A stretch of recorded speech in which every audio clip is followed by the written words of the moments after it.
UPSC new भर्ती 2025 के लिए 2021 में हुए सभी 54 शिफ्टों के हिंदी प्रश्नों का रिवीजन करने वाले हैं, जिसमें से हमारा पहला वीडियो है। इसमें हम लोग एक शिफ्ट के 40 क्वेश्चन देखेंगे। हमारा पहला क्वेश्चन है, इनमें से कौन सी बोली राजस्थान की बोली नहीं है? तो बुंदेली जो है राजस्थान की बोली नहीं है। अगला क्वेश्चन है आपका, प्रेमचंद के अपूर्ण उपन्यास का क्या नाम है? तो मंगलसूत्र जो है उनके अपूर्ण उपन्यास का नाम था। सर्वनाम का भेद इनमें से कौन सा नहीं है? तो गुणवाचक जो है सर्वनाम का भेद नहीं है। निम्नलिखित में से कौन सा तत्सम शब्द है? तो केतकी जो है तत्सम शब्द है। रानी केतकी की कहानी किसकी प्रसिद्ध कहानी है? तो इंसाहल्ला खान की जो है प्रसिद्ध कहानी है।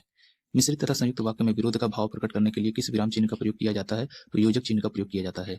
किस पत्रिका का संपादन भारतेंदु ने नहीं किया? तो भारतेंदु पत्रिका का संपादन नहीं किया। निम्न में से कौन सा शब्द सदैव एक वचन में प्रयुक्त होता है? तो सहायता सदैव एक वचन में प्रयुक्त होता है। घास फूस में कौन सा समास है? तो द्वंद्व समास है। शिक्षक संज्ञा कौन सा प्रकार है? तो जातिवाचक संज्ञा का प्रकार है। राम किताब पढ़ता है, इस वाक्य में वाच्य का कौन सा प्रकार है? तो कृतवाच्य का प्रकार है। गुलेरी जी द्वारा संपादित पत्र कौन सा था? तो समालोचक जो है गुलेरी जी द्वारा संपादित पत्र था। निम्नलिखित में से कौन सा खर का परिवाची है? तो गधा जो है खर का परिवाची है। निम्नलिखित में से कौन सा अत का विलोम है? तो इति जो है अत का विलोम है। वात्सल्य रस का सम्राट किस कवि को कहा जाता है? तो सूरदास को कहा जाता है। निम्नलिखित में से किस वाक्य में क्रमवाच्य नहीं है? तो बालक खिलखिलाकर हंस रहा था, इसमें क्रमवाच्य नहीं है। दोपहर के बाद का समय इस वाक्यांश के लिए उपयुक्त शब्द है अपराह्न। कबीर की उलटवासियों में कौन सा रस प्रमुख है? तो अद्भुत रस है। कमल मोती पानी में उत्पन्न होने वाला किसके अनिकार्थी शब्द हैं? तो जलज के अनिकार्थी शब्द हैं। हिंदी साहित्य का आदिकाल के लेखक कौन है? तो हजारी प्रसाद द्विवेदी हैं। वे आम के पेड़ हैं, इस वाक्य में अधोरेखित शब्द का सर्वनाम का प्रकार है। तो ये जो है आपका निश्चयवाचक सर्वनाम है। जाके प्रिय न राम वैदेही, ताजी ये ताही कोटि बैरी, जदपि परम स्नेही, यह किसकी प्रसिद्ध युक्ति है? तो तुलसीदास की प्रसिद्ध युक्ति है। तरल का विलोम शब्द है, तो तरल का विलोम होगा आपका ठोस। हिंदुस्तानी भाषा का रूप क्या है? तो हिंदी उर्दू मिश्रित। निम्नलिखित में से कौन सा शब्द स्त्रीलिंग है? तो गरिमा जो है स्त्रीलिंग है। निम्नलिखित में से कौन सा शब्द तद्भव नहीं है? तो आपका कार्य जो है तद्भव नहीं है। निम्नलिखित में से कौन उपसर्ग नहीं है? तो विरासत में उपसर्ग नहीं है। केदारनाथ अग्रवाल को किस कृति पर साहित्य अकादमी प्राप्त हुआ था? तो अपूर्वा पर हुआ था। निम्न में से सर्वनाम शब्द कौन सा है? तो सर्वनाम आपका इसमें से कौन है?